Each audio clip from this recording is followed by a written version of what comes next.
एक बार नहीं ये दिल 100 बार है टूटा, पर बिग बॉस देखने का नशा अब तक न छूटा। मुस्कुराते हुए चेहरे छुपाए हैं राज गहरे, यहाँ तो हर चेहरा है विवान के अलावा झूठा। विवेन है कि विवान है? विवियान के अलावा झूठा, हल्ला दुहाई है। तो भाई हमने देख लिया है बिग बॉस का एपिसोड 9 और हम लेके आ गए उसका रिव्यू। 8 एपिसोड इतना कोई बोरिंग था जो वीकेंड का वार था कि मेरा दिल ही खराब हो गया, मुझे उल्टी आ गई, दिल मतला गया, दिल मतला गया। उफ, इतना बुरा एपिसोड था। ठीक है, उसमें विक्की वेद्या की वो वाली वीडियो की कास्ट वाले आए हुए थे, उन्होंने काफी मस्ती मजाक किया होगा, लेकिन शो से रिलेटेड कुछ भी नहीं था। बिला वजह के शो से इधर उधर की हरकतें करके वो चले गए। एपिसोड में कुछ भी इंटरटेनिंग नहीं था, तो मैं काफी ज्यादा बोर हो गया था। उसके बाद आज मैंने देखा है एपिसोड 9 और चिढ़ तो मुझे चढ़ी हुई है अविनाश के ऊपर। और फिर मैंने कहा अगले भी एपिसोड, मेरे ख्याल से 2 एपिसोड ऊपर हो चुके हुए हैं। आज थर्सडे है, सुबह फ्राइडे का एपिसोड आ जाएगा, तो मैं एक एपिसोड की वजह से मैं 3 एपिसोड पीछे हो गया। इतना बोरिंग एपिसोड था यार, लिटरली इरिटेटिंग एपिसोड, बहुत ही ज्यादा मैं ना डिसहार्ट हुआ हूँ। खैर, एपिसोड आज का मजे का था, मुझे इस तरह के एपिसोड मजे के लगते हैं। टास्क भी था, टाइम गॉड का टास्क था इसके अंदर, जो कि जीत चुका हुआ है आफरीन खान, यानी कि कैप्टन बेसिकली। सही है। देन लड़ाई झगड़ा हुआ बीच में, लड़ाई हुई थी श्रुतिका की वर्सेस श्रुतिका वर्सेस एलिस। ठीक है, एलिस जिसको बताया गया था कि टॉप 1 दिख रही है, हमें नहीं दिख रही है, क्योंकि उसने बहुत ही थक्कड़ ग्रुप चुन लिया हुआ है, जिसमें ईशा है और अविनाश है। ठीक है, सबसे पहले इन तीनों के ग्रुप में ही फड्डा हुआ। फड्डा क्या हुआ कि ईशा ने कोई कमेंट कर दिया जो कि एलिस को बुरा लग गया। एलिस बहुत जल्दी माइंड कर जाती है। एलिस को मैंने पहले ही बोला था, एलिस इमोशनल बंदी है, और पहले दिन के एपिसोड में मुझे अच्छी लगी थी, उसने अपनी सिंपैथी गेन कर ली थी हमारी, अपनी बैक स्टोरी सुना के, बिकॉज हिज फादर अनअलाइव हिमसेल्फ। तो उसके बाद उनकी मदर और वो भी चली गई, तो मतलब काफ़ी एक सिंपैथी पॉइंट हो गया था उनको। लेकिन आज मतलब सिंपैथी पॉइंट एक अपनी जगह पे, लेकिन उसका करेक्टराइजेशन मुझे मज़े की नहीं लग रही, कि वो विनिंग पर्सनैलिटी तो बिल्कुल नहीं लग रही। खैर, कोई बात हुई थी जिससे इन दोनों का ज़रा सा इशू सा हो गया। सॉरी, मैं कुछ भूल गया था। उनका इशू सा हो गया था, जिसके बाद वो इशू रिजॉल्व भी हो गया। सही है। उसके बाद गुणरतन साहब भी full I I am a disco dancer वो बन के आ गए थे। और पूरे एपिसोड में वो तो एक अजीब ही हरकत करता रहता है अविनाश, सबको इक्वल मिलना चाहिए, खुद जब कॉफ़ी छुपाए। अच्छा, परसों के एपिसोड के रिव्यू जो था ना, उसमें मैंने बोला था कि खुद ये कॉफ़ी छुपाता है, खुद ये सेब खाता है, वही पॉइंट्स उठाए गए अगले एपिसोड में। जो बिग बॉस का एपिसोड था, वीकेंड का वार था, सेकंड वीकेंड का वार था, वही सेम टॉपिक्स उठाए गए। तो मुझे इसीलिए वो एपिसोड का रिव्यू करने को दिल भी नहीं हुआ, क्योंकि मैंने एक एपिसोड पहले वो सारे पॉइंट्स खुद बोल दिए हुए थे। सही है। फिर उसके बाद टाइम गॉड वाला सीन हुआ, जिसमें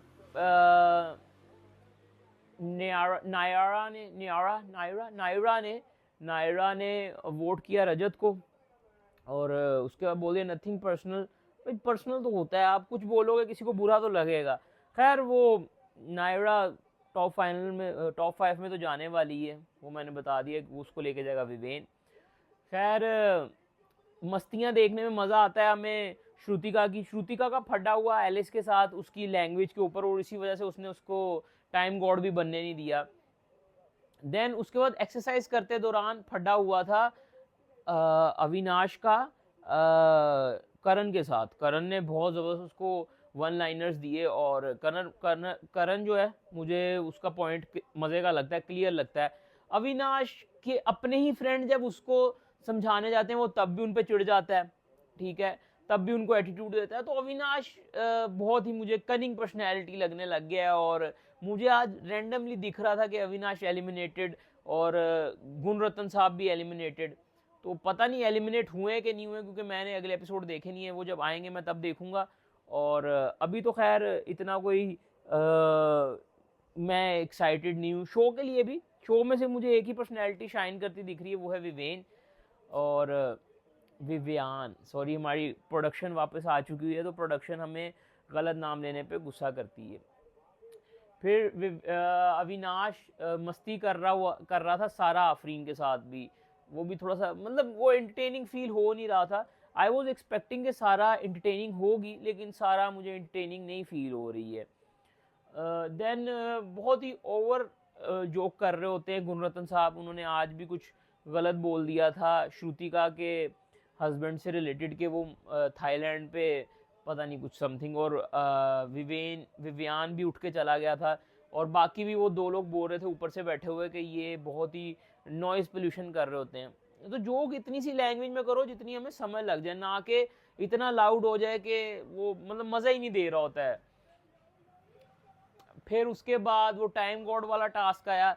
टाइम गॉड वाले टास्क में भी सबने एक दूसरे को एलिमिनेट किया, और करते करते मुझे था कि शायद विवियान बन गया होगा, क्योंकि मुझे विवियान की एक क्लिप दिखी थी जिसमें वो उनके पास मेरे ख्याल से वॉशरूम की पावर थी, और वो दे नहीं रहे थे उसको, क्या नाम है, चाहत को। उन्होंने रजत को दी और रजत ने फिर चाहत को दे दी, तो रजत के साथ भी उनका इशू हो रहा था। रजत के साथ तो सही इशू हो रहा है, देखो विनर तो विवियान ही है, जो मर्जी कर लो, उसको विनर बनने से कोई नहीं रोक सकता इस बार। जैसे पिछली बार मैंने पहले एपिसोड में बोल दिया था कि क्या नाम था यार पिछले सीजन के विनर का, यार कौन था, मुनव्वर। मैंने पहले दिन के एपिसोड में बोल दिया था कि मुनव्वर विनर है, सॉरी विनर है। अब उसको बिग बॉस ने विलन भी बनाया है, लेकिन विनर तो विनर ही होता है। इस बार मुझे भी लग रहा है कि विवियान को विलन टाइप बनाया जाएगा एपिसोड्स में आगे जाके, लेकिन वो विनर है तो वो विनर रहेगा।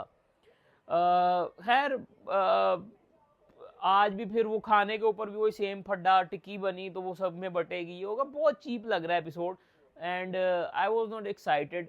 मैं बस ये था कि ये एपिसोड देखूं, फिर अगला भी देखना है, फिर अगला भी देखना है, ताकि हम साथ जुड़ जाएं और रिव्यू हम साथ साथ कर दें उनका, ताकि वो आप तक पहुंच जाए। और क्या था, और बस यही था एपिसोड। नॉट मतलब काफ़ी ड्रैगिंग एपिसोड था। फिर गुणरत्न साहब ने ड्रेसिंग भी की थी, वो I am a disco dancer वाली, और उन्होंने डांस वांस भी किया, और काफ़ी टची हो रहे थे शिल्पा जी के साथ। अच्छा, नायरा का जिस तरह उठाया था ना इसने जाके डमी नायरा की डमी उठाई थी जाके अविनाश ने, वो मुझे बहुत बुरा लगा था कि वो इतना ओपिनियनेटेड होना भी बुरा लगता है। हर चीज़ का एक लेवल और एक रहना चाहिए, हर चीज़ में हीरो नहीं बनना चाहिए, और वो हर चीज़ में हीरो बन रहा होता है। अगर वो एलिमिनेट हो गया तो मुझे तो अच्छा लगेगा कि वो निकल जाए यार, वो सच में निकल जाए, वो अच्छा लगेगा मुझे, क्योंकि मुझे वो पर्सनैलिटी समझ नहीं लग रही है। समझ लग गई है, बल्कि समझ नहीं लगी पर्सनैलिटी तो वो होती है ना कि यार ये अच्छा है कि बुरा है, ये तो पता चल गया ये बुरा ही बुरा है, ये सिर्फ शो करने आया और ये वाकई शो करने आया हुआ है। ठीक है, ये हो गया और शहजादा हो गया, ये दोनों सिर्फ शो करने आए हुए हैं। और मेरे ख्याल से 2 दिन का एपिसोड मिक्स किया हुआ था, डे 8 भी था बीच में, हमें स्टार्टिंग में दिखाया गया, और डे 9 भी था। और जब अविनाश की और अभिषेक की लड़ाई हुई थी, तो तब भी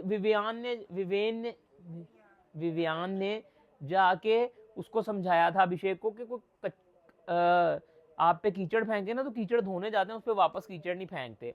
ठीक है, वैलिड पॉइंट था। देन उसके अपने दोस्त भी उसको समझा रहे थे अविनाश को, वो समझ नहीं रहा था। ठीक है मैं अगली बार ये करूंगा, वो ऐसे ना मतलब वो चिढ़ जाता है उसको समझाने जाओ तो। देन उसके बाद ईशा ने भी, वो ऊपर वाले छतरी पे बैठ के बात कर रहे थे करण के साथ, तो करण ने सही जवाब दिया कि उसने मुझे एक चीज़ से डिसरिस्पेक्ट किया, तो मैंने उस टाइम डिसाइड किया कि अब मैं ऐसे वर्ड्स बोलूँगा कि इसको भी डिसरिस्पेक्ट हो। वैलिड पॉइंट है, मेरे हिसाब से उसने भी कुछ बुरा नहीं किया अगर उसने उसके पॉइंट्स उठाए कि तुझे तो शो से निकाल दिया गया था, क्योंकि वो भी बहुत कुछ बोलता है। ठीक है, और वो जो हरकतें करता है बाकियों से वो दिख रही होती हैं। ठीक है, तो हाँ ये था। मैं थोड़ा सा फास्ट सा रिव्यू कर रहा हूँ, ज़्यादा डिटेलिंग बातें नहीं कर रहे हैं। चुम शाइन होने लग गई है। ठीक है, चुम को उन्होंने टास्क भी दिया चीज़ें निकालने का। मुस्कान भी बोलने लग गई है, तो सारे करेक्टर शाइन तो होने लग गए हैं अब। लेकिन चीज़ ये है कि अगर सबसे वीकेस्ट अभी सोचा जाए ना, तो गुणरत्न और तेजिंदर भाई ही सबसे ज़्यादा वीक है ये दोनों, और मुझे पसंद भी नहीं आ रहे हैं, वो ज़्यादा ओवर हो रहे हैं। उनके बाद लीस्ट में अविनाश है, वो तो अपने दोस्तों का नहीं हो रहा, उसने किसी का भी नहीं होना। वो उसने जो बात कर दी ना कि मेरे दोस्त गलत होंगे तो मैं ये कर दूंगा वो, क्योंकि वो शो के लिए आया हुआ है, वो यहाँ दोस्ती करने नहीं आया। यही बात पिछले सीजन में सना मकबूल बोलती थी, लेकिन वो बोल के करती थी, ये बिना बोले कर रहा है, लेकिन ये है ही सना मकबूल पर्सनैलिटी ही है, ये अपना फ़ायदा देख के किसी को भी किसी भी टाइम डस सकता है। सो गाइज, ये था मेरा एक छोटा सा क्विक सा review of big boss season 18 episode 9। जल्दी से 10 का भी आएगा, फिर 11 का रिव्यू भी आएगा, तो उसके लिए आपको करना पड़ेगा फॉलो एंड सब्सक्राइब। थोड़ा सा जल्दी जल्दी कर रहे हैं तो सब्सक्राइब कर लो, फेसबुक पे फॉलो कर लो। Bye, take care, piece.